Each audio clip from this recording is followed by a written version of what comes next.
Hello my dear students, welcome back to my YouTube channel. मैं हूं सूरज चौधरी और आज हम लोग बात करने वाले हैं जो है बहुत ही अच्छे टॉपिक पे हम लोग आज बात करेंगे। आज हम लोगों का जो टॉपिक रहने वाला है वो रहने वाला है बायोडाइवर्सिटी। क्या रहने वाला है दोस्तों? बायोडाइवर्सिटी रहने वाला है। इससे पहले वाले वीडियो में हम लोगों ने थोड़ा सा जो लिविंग ऑर्गेनिज्म होते हैं उनके बेसिक कैरेक्टरिस्टिक्स को हम लोगों ने पढ़ रखा था और क्या क्या क्राइटेरिया होते हैं कि कोई ऑर्गेनिज्म लिविंग है या फिर नॉन लिविंग है, उसके क्या क्या बेसिक कैरेक्टरिस्टिक्स हैं, इन सब चीज़ों को हम लोग पढ़ चुके थे।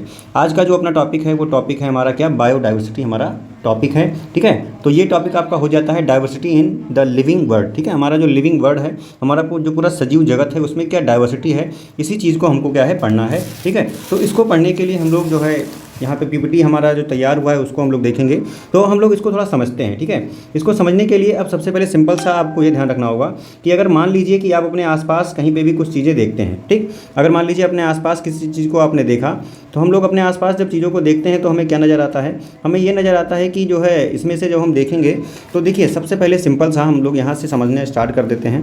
जैसे कि मान लीजिए हमने क्या कहा, हमने कहा कि जब आप अपने आसपास चीज़ों को जब आप देखेंगे, ठीक है, जैसे कि कहा गया कि अराउंड में आपने अपने चीज़ों को देखा, when we look all around us. ठीक है, जब हम लोग अपने चारों ओर या अपने आसपास देखते हैं चीज़ों को तो क्या नज़र आता है, जब हम अपने आसपास चीज़ों को जब देखते हैं तो हमें क्या नज़र आता है। ठीक है, तो सबसे पहले आपको बहुत सारे एनिमल्स दिखाई देते होंगे, है कि नहीं, बहुत सारे एनिमल्स आपको दिखाई देते होंगे। साथ ही साथ आपको जो है प्लांट्स भी दिखाई देते होंगे, दिखाई देते हैं ना? हाँ बिल्कुल दिखाई देते हैं, ये दिखाई दे दिए। तो ये सब दोनों आपके क्या थे, ये आपके दोनों क्या हैं, लिविंग ऑर्गेनिज्म ही तो हैं। जो आपने अपने आसपास देखा, आपको जो दिखाई दिया वो क्या था, वो लिविंग ऑर्गेनिज्म था। ठीक है, अब वो आपको ये जो प्लांट्स था ये आपके घर में कोई जो पॉट लगा हो उस पॉट में रखा हुआ पौधा हो सकता है, या आपके जो आसपास कोई घर है उसके आसपास कोई पौधा लगा हुआ मिल सकता है। ठीक है, छोटे पौधे भी आपको दिखाई दे सकते हैं, साथ ही साथ आपको बड़े पौधे भी आपको दिखाई दे सकते हैं। जैसे कि मान लीजिए एक बड़ा सा पौधा अगर हम लोग लेकर के चलें तो बड़ा पौधा भी आपको दिखाई दे सकता है। तो ये सब आखिर क्या है भाई, ये सब जो है आखिर ये सब आपके क्या है, ये सब अलग अलग कैटेगरी में आपको क्या है लिविंग ऑर्गेनिज्म आपको दिखाई दे रहे हैं। ठीक है, अलग अलग कैटेगरी में आपको दिखाई दे रहे हैं। ठीक, तो ये सब क्या हो जाते हैं, ये आपकी लीफ बन गई, देखो भाई ग्रीन कलर की आपकी लीफ बना दिया। ठीक, यहाँ पे आपको जो है एनिमल्स की अगर आप बात करोगे तो आपको बर्ड्स भी देखने को मिल जाएंगी, है कि नहीं, बर्ड्स भी देखने को मिल जाती है। आप लोग अपने बर्ड्स के साथ अपने जो है पेट एनिमल्स को देख सकते हैं, आपको पेट एनिमल्स भी दिखाई देंगे। ठीक है, या कुछ दूसरे एनिमल्स भी आपको दिखाई देते हैं, इसमें इंसेक्ट वगैरह दिखाई देते हैं। ठीक, तो ये डिफरेंट डिफरेंट टाइप के जो एनिमल्स हैं ये आपको दिखाई दिए, कुछ प्लांट्स थे वो आपको दिखाई दिए, लेकिन कुछ और भी लिविंग ऑर्गेनिज्म होते हैं जो हमें अपनी आंखों से दिखाई नहीं देते हैं। ठीक है, means there are some other organism who are not visible with our naked eye, हमको अपनी नेकेड आई से वो दिखाई नहीं देते हैं। ठीक है, बिल्कुल नहीं दिखाई देंगे, वो माइक्रो ऑर्गेनिज्म हो जाएंगे। ठीक है, अब देखिए हमारे ये सब आसपास क्या है, हमारे आसपास हैं।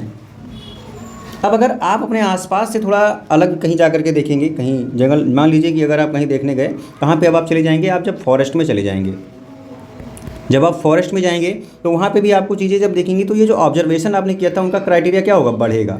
क्राइटेरिया उनका क्या होगा, बढ़ेगा। अभी आपने 2-3 चीज़ों को देखा था, वहाँ पे कई सारे चीज़ें आपको दिखाई देंगी, जो एरिया भी आपका क्या हो रहा है, इंक्रीज हो रहा है। ठीक है, तो आपके ऑब्जर्वेशन में क्या हो रहा है, एरिया भी बढ़ रहा है, लगातार बढ़ता हुआ चला जा रहा है। ठीक है, लेकिन फॉरेस्ट में गए, आपने कोई अदर एरिया सेलेक्ट किया, वहाँ पे गए तो आपको अलग तरीके के और भी लिविंग ऑर्गेनिज्म आपको देखने को मिल जाते हैं। ठीक है, तो टोटल अगर देखा जाए तो यही क्या हो जाता है, इसी को हम लोग कह देते हैं, इसी को हम लोग कह देते हैं बायोडाइवर्सिटी। इसी को क्या कह देते हैं, बायोडाइवर्सिटी कह देते हैं। इसी को क्या कह देते हैं, बायोडाइवर्सिटी कह देते हैं। ठीक है, अब हम लोग चलो इसको अब हम लोग अपने पीपीटी से समझ लेते हैं। किसे समझ लेते हैं हम लोग, पीपीटी से इसको अब हम समझ लेते हैं कि बायोडाइवर्सिटी आखिर है क्या। ठीक है, चलो भाई यहाँ पे अब हम लोग अपनी पीपीटी से इसको समझ लेते हैं। ठीक, तो ये हो जाता है आपका पीपीटी, यहाँ पे आ गया। देखिए, तो ये बायोडाइवर्सिटी यहाँ पे आखिर लिखा हुआ है, तो क्यों लिखा हुआ है इसको हमें समझना है आज। ठीक है, तो इसी को हम लोग सबसे पहले क्या करेंगे, समझेंगे।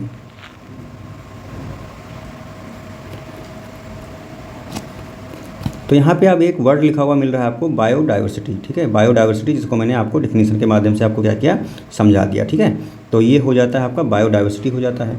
चलो भाई अब इसको हम लोग समझते हैं, बायोडाइवर्सिटी आपका हो गया। ठीक है, अब देखो, अब अगर हम लोग देखेंगे तो यहाँ पे लिखा हुआ है कि the variety and variability of life on earth. ठीक है, द वैरायटी मतलब अलग अलग वैरायटी के, अलग अलग किस्मों के आपको क्या दिखाई दिए, अलग अलग किस्मों के आपके जानवर दिखाई दिए, एनिमल्स दिखाई दिए, प्लांट्स दिखाई दिए, और उनके बीच में क्या वेरिएशन, आपको क्या अंतर देखने को मिला। ठीक है, क्या अंतर देखने को मिला, इस अर्थ पे वही क्या कहलाएगा, वही आपका बायोडाइवर्सिटी कहलाएगा। तो इसमें कहा गया लगभग 1.7 से लेकर के 1.8 मिलियन स्पीसीज जो हैं हमारे इस अर्थ पे नॉन प्रेजेंट है। क्या है ये? नॉन प्रेजेंट है, जिसके बारे में हमको क्या जानकारी मिल चुकी है। लेकिन अगर कोई आपसे टोटल नंबर ऑफ स्पीशीज पूछेगा, ठीक है, टोटल नंबर ऑफ स्पीशीज पूछेगा, तो इसमें आपका आंसर हो जाएगा बेटा, लगभग हमारे पास टोटल नंबर ऑफ स्पीशीज हो जाते हैं 8.7 मिलियन। कितने हो जाते हैं?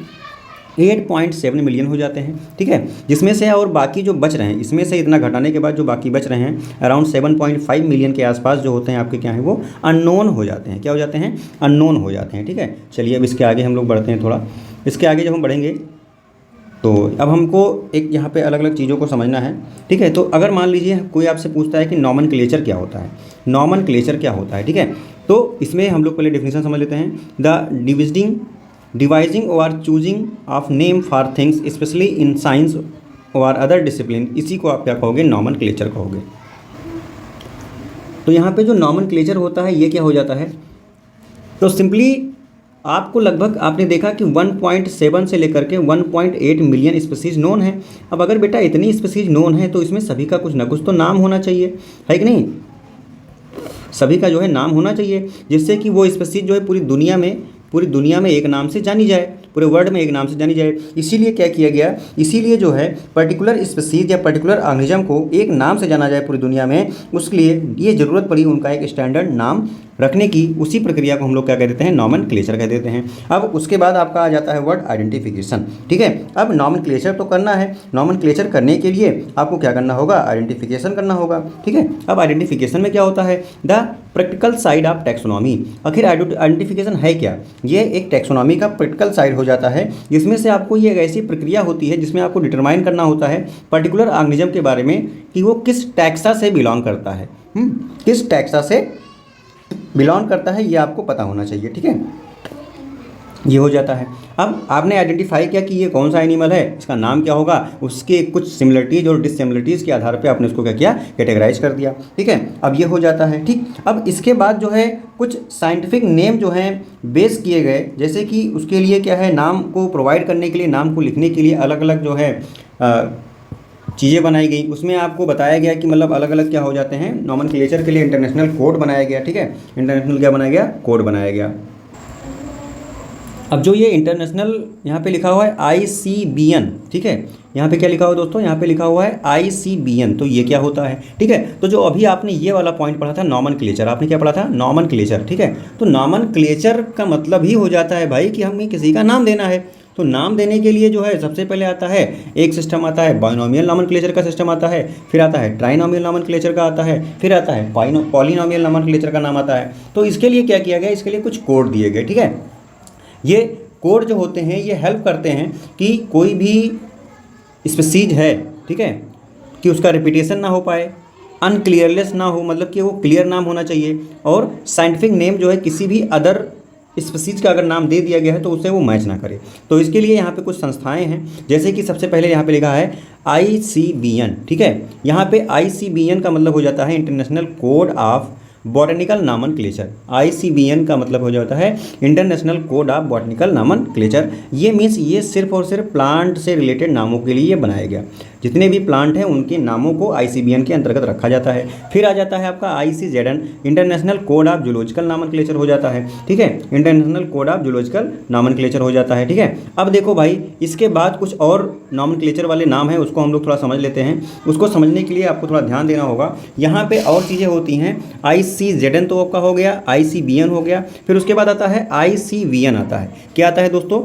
ICVN आता है, ICVN आता है। तो इसके लिए इंटरनेशनल कोड तो भाई सेम रहेगा, IC का मतलब इंटरनेशनल कोड रहेगा, ठीक है। यहाँ पे V का मतलब हो जाता है वायरल। क्या हो जाता है? V का मतलब हो जाता है वायरल। वायरल का मतलब वायरस के नाम को लेकर के, नॉमेनक्लेचर। तो ये भी आप जो है थोड़ा ध्यान रखेंगे। अब उसके बाद एक और क्या है? ICNB है, ICNB है, ICNB। IC का मतलब तो वही हो जाएगा इंटरनेशनल कोड ऑफ, ठीक है। N का मतलब हो जाएगा नॉमनक्लेचर, N का मतलब हो जाएगा नॉमेनक्लेचर हो जाएगा।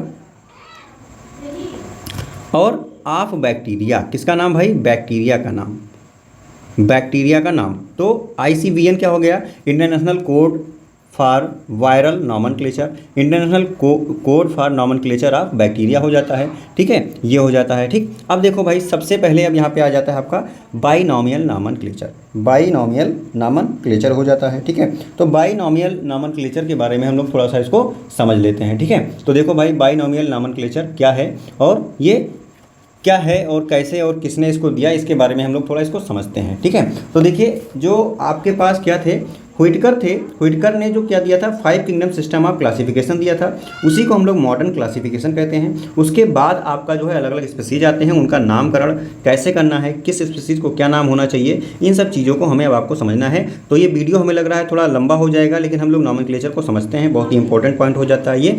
तो देखिए यहाँ पे बताया गया कि the naming system using 2 word format, इसमें लिखा हुआ है बाई का मतलब हो जाता है 2, नॉमियल का मतलब नाम, दुई नाम पद्धति भी इसे कह देते हैं। इसको देने का श्रेय जाता है कैरलस लीनियस को। किसको जाता है?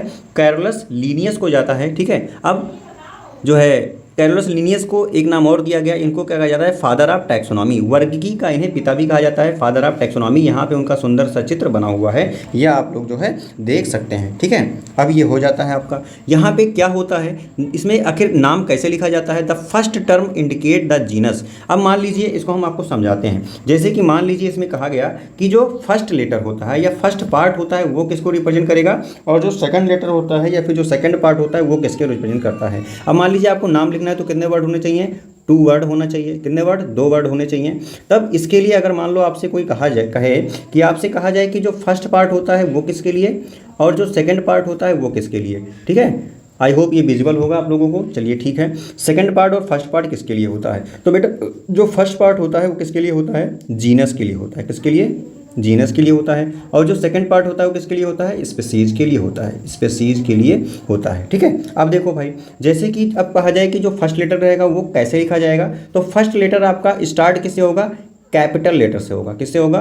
कैपिटल लेटर से स्टार्ट होगा। और जो सेकंड लेटर होगा वो किससे, सेकंड वाला जो वर्ड है वो किस में रहेगा? पूरा का पूरा स्मॉल लेटर में रहेगा। ठीक है, अब इसका एक एग्जांपल ले लेते हैं। एग्जांपल में क्या लेंगे हम लोग? चलो मान लेते हैं कि आपने कहा कि हमें लायन का जो है एक जूलॉजिकल नाम लिख करके बताइए, तो जीनस उसकी क्या हो जाएगी? पैंथेरा हो जाएगा। तो ले भाई, जीनस हमने लिख दिया पैंथेरा, और स्पीसीज क्या हो जाएगी? लियो। क्या हो जाएगी? लियो। तो पैंथेरा लियो आपका क्या हो गया? यहाँ पे एक लायन का जो है क्या हो जाता है? जूलॉजिकल नाम हो जाता है। आई होप ये आपको समझ में आया होगा।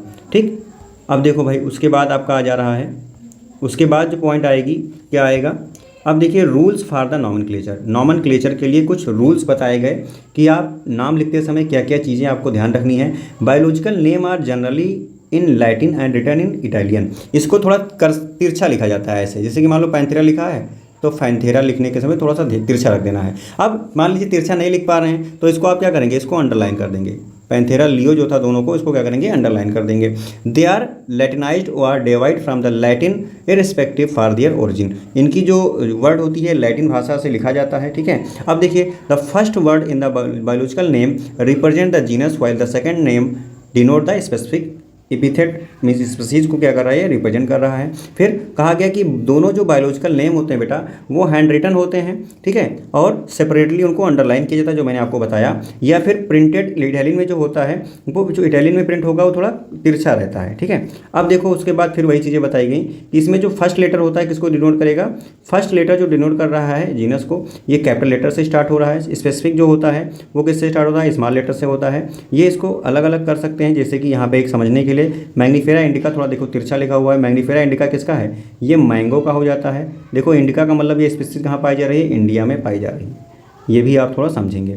अब उसके बाद आ जाता है आपका क्लासिफिकेशन आ जाता है। ठीक है, इसी में क्या आ जाएगा? आपका क्लासिफिकेशन आ जाएगा। ठीक है, इसी में आपका क्या आ जाता है? क्लासिफिकेशन भी आ जाता है। ठीक है, तो आई होप ये जो है आपका वीडियो जो है लगभग 15 मिनट का हो गया है। तो क्लासिफिकेशन, टैक्सोनॉमी और टैक्सान हम लोग देख लेते हैं, फिर टैक्सोनॉमिक कैटेगरी जो होगी वो लोग हम कल देख लेंगे। ठीक है, अब देखो यहाँ पे जो क्लासिफिकेशन है, क्लासिफिकेशन में आखिर होता क्या है? चीज़ कोई भी लिविंग ऑर्गेनिज्म तो क्लासीफाई कर देते हैं, अलग अलग कैटेगरी में रख देते हैं। The process by which anything is grouped into convenient category based on the some easily observable category. अब मान लीजिए आपने देखा, आपने क्या देखा? आपने बहुत सारे इंसेक्ट को देखा, तो आपको कैसे पता चल गया कि कीड़ा है, इसको आप इंसेक्ट में रखें रखेंगे। तो आपने कुछ ना कुछ तो कैरेक्टरिस्टिक देखा, कुछ बेसिक क्या देखा आपने, ऑब्जर्वेबल, जो आसानी से आपको दिखाई दे वैसे कुछ आपने कैरेक्टर्स को देखा। फिर उसको क्या किया, आपको उसने कहा ये इंसेक्ट है।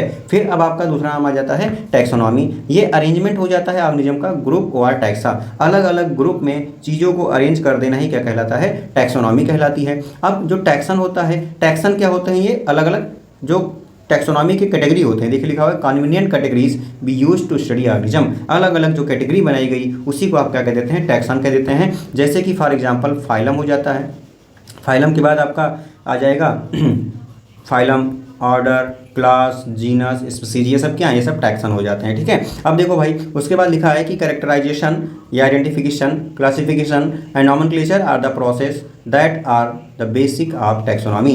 ये अगर टैक्सोनॉमी वर्ग की कोई पढ़ रहा है तो उसको कैरेक्टराइजेशन भी आना चाहिए, आइडेंटिफिकेशन भी आना चाहिए, क्लासिफिकेशन आना चाहिए और नॉमेनक्लेचर आना चाहिए। ये सब क्या है, ये सब बेसिक टैक्सोनॉमी के ही पार्ट हैं, उसी के ये सब प्रोसेसेस हो जाते हैं। अब इसके बाद हम लोगों को क्या पढ़ना है, टैक्सोनॉमिक सिस्टमैटिक्स। चलो एक आ गया, सिस्टमैटिक्स क्या हो जाता है, arrangement, systematic arrangement of organism. किसी भी ऑर्गेनिज्म को सिस्टमैटिक तरीके से अरेंज कर देना ही क्या कहलाता है, सिस्टमैटिक्स कहलाती है। अब उसके बाद टैक्सोनॉमिक कैटेगरी जो होती है, इसको हम लोग जो है थोड़ा नेक्स्ट वीडियो में बात करेंगे, क्योंकि वीडियो बड़ा ही लंबा हो जाएगा, इसलिए हम लोग बहुत ही आसानी से समझेंगे, छोटा छोटा वीडियो बना करके हम लोग समझ लेंगे। Thank you for watching my video. नए हैं तो प्लीज़ चैनल को सब्सक्राइब कर लेंगे और अपने दोस्तों को भी इस वीडियो को शेयर कर देंगे।